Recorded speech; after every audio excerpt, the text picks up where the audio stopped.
അപ്പോൾ എല്ലാവർക്കും നമസ്കാരം കേട്ടോ. ഇന്ന് നമ്മൾ വന്നേക്കുന്നത് ഒരു വർക്കിൻ്റെ വീഡിയോ ആയിട്ടാണ്. ഇന്നത്തെ വർക്ക് എന്തായാലും ചാത്തൻ്റെ നടയിൽ തന്നെ ആയിക്കോട്ടെ എന്ന് വിചാരിച്ച് അങ്ങനെ സൈറ്റിലോട്ട് പോകുന്ന വഴിക്ക് നമ്മൾ ഈ അന്തരീക്ഷം കണ്ടപ്പോൾ തന്നെ മനസ്സിലാക്കി ഇന്നത്തെ ഷീറ്റടി നടക്കില്ല എന്നുള്ള കാര്യം മനസ്സിലായി. എങ്കിലും നമ്മളൊന്ന് ജസ്റ്റ് പോയി നോക്കാമെന്ന് പറഞ്ഞ് പോയിക്കൊണ്ടിരിക്കേണ്ട. എന്തായാലും നല്ല മഴക്കാറുള്ളപ്പോൾ ആകാശം കാണാൻ നല്ലൊരു ഭംഗിയല്ല, അതായത് തണുത്ത കാറ്റുമൊക്കെ വീശും. അങ്ങനെ ഞങ്ങൾ സൈറ്റിലോട്ട് എത്തിക്കൊണ്ടിരിക്കേണ്ട.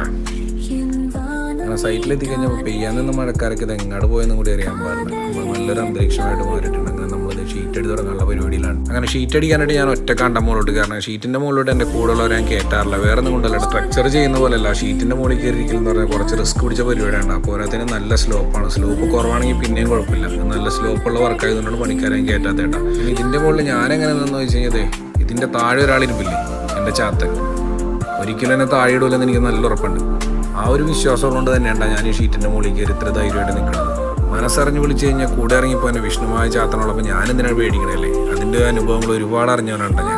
അങ്ങനെ ഞാൻ പ്രതീക്ഷിച്ചതിനേൽ നേരത്തെ ഷീറ്റടി എല്ലാം കഴിഞ്ഞിട്ടുണ്ട്. ഇനി ഇതിൻ്റെ മുകളിൽ കമത്തം കൂടി അടിച്ച് കഴിഞ്ഞാൽ ഇതിൻ്റെ പരിപാടിയെല്ലാം കഴിഞ്ഞാൽ നമ്മൾ നേരെ വിഷ്ണുമായ ചാത്തനെ തൊഴുത് നേരെ വീട്ടിലോട്ട് പോകേണ്ട. അതുകൂടാതെ ചാത്തൻ എന്താണെന്ന് അറിയണമെന്നുണ്ടെങ്കിൽ, ചാത്തൻ്റെ അനുഭവം എന്താണെന്ന് അറിയണമെന്നുണ്ടെങ്കിൽ നിങ്ങൾ ഈ വീഡിയോൻ്റെ ഇടയിൽ കമൻറ്റ് ചെയ്താൽ മതി. അപ്പോൾ എൻ്റെ ഈ ഒരു ചെറിയ വീഡിയോ ഇഷ്ടപ്പെട്ടവരുണ്ടെങ്കിൽ ഈ വീഡിയോ ലൈക്ക് ചെയ്യാൻ മറക്കരുത് കേട്ടോ.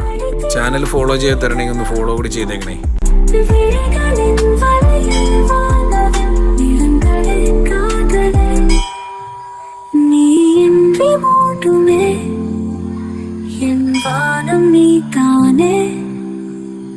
காதலில்